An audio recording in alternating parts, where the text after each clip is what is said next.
Olá, essa é a aula 2 de transmissão de dados e rede de computadores. Hoje nós vamos falar sobre os modelos e arquitetura de camadas.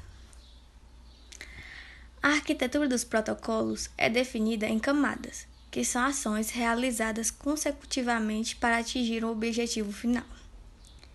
Essa arquitetura possibilita avaliar uma parcela específica do processo, facilitando modificar a implementação do serviço ofertado pela camada, contanto que a camada forneça o mesmo serviço para quem está em cima dela e use os mesmos serviços da camada abaixo dela.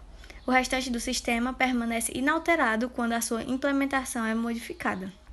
Perceba que modificar a implementação de um serviço é muito diferente do que mudar todo o serviço em si. Agora sim, saindo um pouco da arquitetura, vamos falar sobre as camadas de protocolo. Cada protocolo pertence a uma camada. Uma camada de protocolo pode ser implementada em software, em hardware ou em uma combinação dos dois.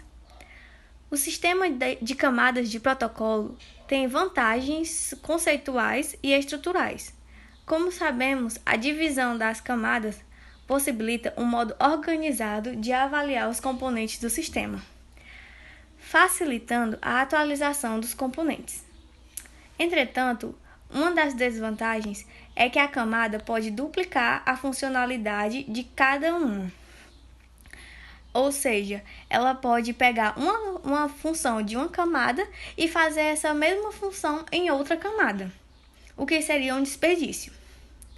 Outra desvantagem é que uma camada pode necessitar de alguma informação que está alocada em outra camada, desvalorizando a separação das camadas. Ou seja, se uma camada necessita de uma informação que está em outra camada, ele vai desvalorizar o que seria o uso singular de cada camada, porque um dos benefícios seria poder modificar cada camada sem danificar a outra. Então, essa seria uma grande desvantagem deste modelo. Os protocolos das várias camadas são conhecidos como uma pilha de protocolos, que é formada pelas camadas física, de enlace, de rede, de transporte e de aplicação. A camada de aplicação é onde ficam as aplicações da rede e os seus protocolos. A camada de transporte, ela transporta as mensagens da camada de aplicação do cliente até a camada de aplicação do servidor.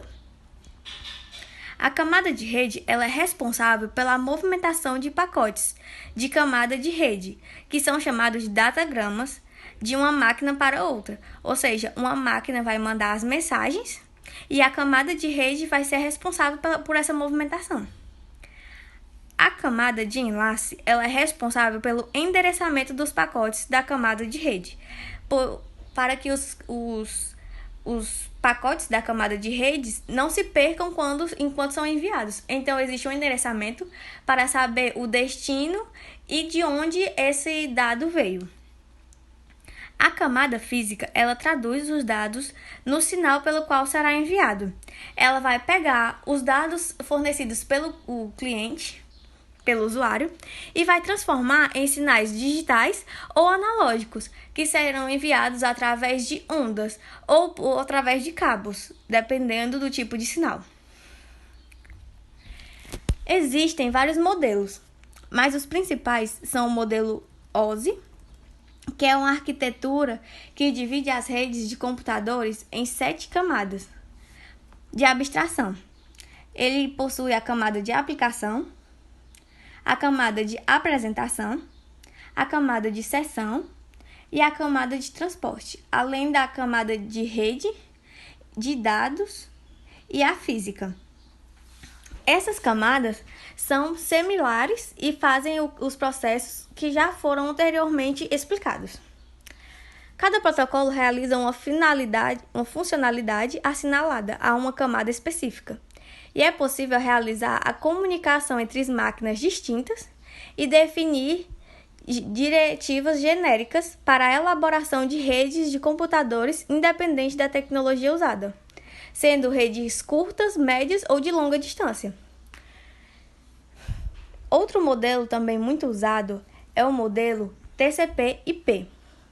Ele representa o conjunto de regras de comunicação na internet e baseia-se na noção de endereçamento IP e foi criada com um objetivo militar para responder a diversos critérios, entre os quais o fracionamento das mensagens em pacote, a utilização de um sistema de endereços e o encaminhamento dos dados na rede, que seriam como um roteamento, e o controle dos erros na transmissão de dados.